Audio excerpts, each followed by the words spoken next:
Hello बच्चों, let's see this question. Option A, if both assertion and reason are true and the reason is the correct explanation of the assertion. If both assertion and reason are true but reason is not the correct explanation of the assertion. If assertion is true but reason is false. If the assertion and reason both are false. If assertion is false but reason is true. Assertion. Vector A cross vector B is perpendicular to both vector A plus B as well vector A minus vector B. Reason. Vector A plus vector B as well as vector A minus vector B lie in the plane containing A and B, but A cross B lies perpendicular to the plane containing A and B. ठीक है, देखो क्या बोला है, जो vector A cross B है वो perpendicular होता है होगा और दोनों के A प्लस बी वैक्टर के as well as A minus B vector के। ठीक है, तो देखते हैं।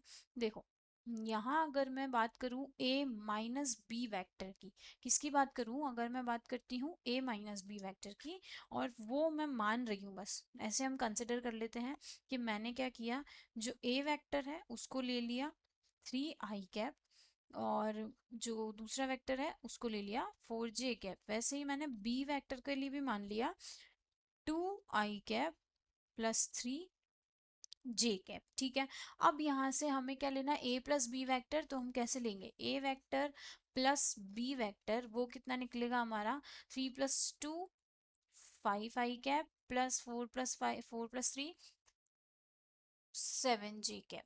ठीक है, अब ऐसे ही a vector minus B vector निकालना है, तो यहाँ कितना आएगा, a कितना है 3i cap plus 4j cap minus minus करना है ना, तो minus 2i cap minus 3j cap. तो a माइनस बी वेक्टर जो है वो कितना निकल के आएगा, 3 माइनस 2 मतलब i cap plus j cap, ये निकल के आया।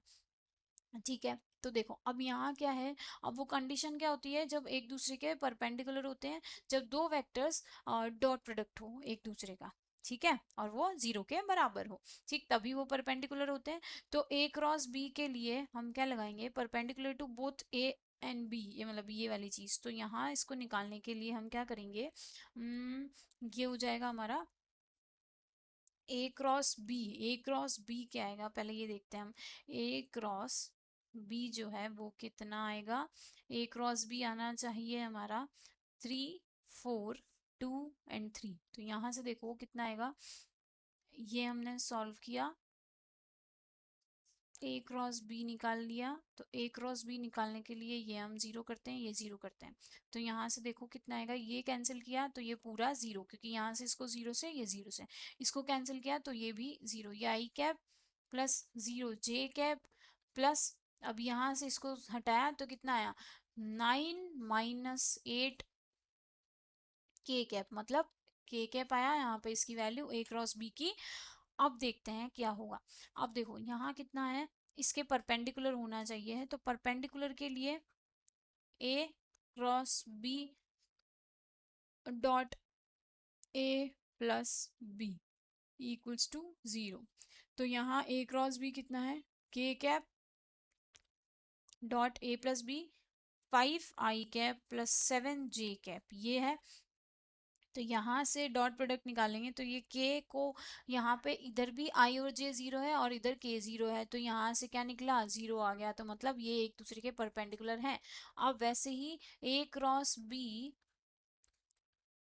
डॉट a माइनस बी, ये जीरो के बराबर कब होगा, a क्रॉस b है हमारा k, और डॉट प्रोडक्ट करेंगे हम a माइनस बी का, a माइनस बी कितना था i प्लस j, वही कंडीशन यहाँ पे भी जीरो आ जाएगा, क्योंकि ना तो इधर आई जे के है और ना ही इधर के है हमारे पास। ठीक, तो ये भी हमारा सही हो गया, मतलब असर्शन तो बिल्कुल ही सही है हमारा। अब अगर रीजन की बात करूं मैं, तो देखो a plus B as well as a minus B lie in the plane containing a and b, but a cross b lies perpendicular to the plane containing a and b। हाँ जी, बिल्कुल ऐसा ही होता है। क्यों ऐसा होता है, क्योंकि हम बात कर रहे हैं एक दूसरे के परपेंडिकुलर होने की, कैसे बात कर रहे हैं हम, एक दूसरे के परपेंडिकुलर होने की बात कर रहे हैं, तो जो रिजल्टेंट होता है वो तो उसके परपेंडिकुलर ही होगा, जो रिजल्टेंट होता है वो कैसा होगा, वो परपेंडिकुलर ही होगा। ठीक, तो हमारे पास जो हमारा आंसर निकल के आएगा, क्या आंसर निकल के आएगा हमारा, देखो हमारे पास जो हमारा आंसर निकलेगा वो आंसर ये होता है कि ये एक दूसरे के परपेंडिकुलर हैं। ठीक, तो यहाँ से रीजन भी बिल्कुल सही हो गया, असर्शन भी बिल्कुल ही सही हो गया।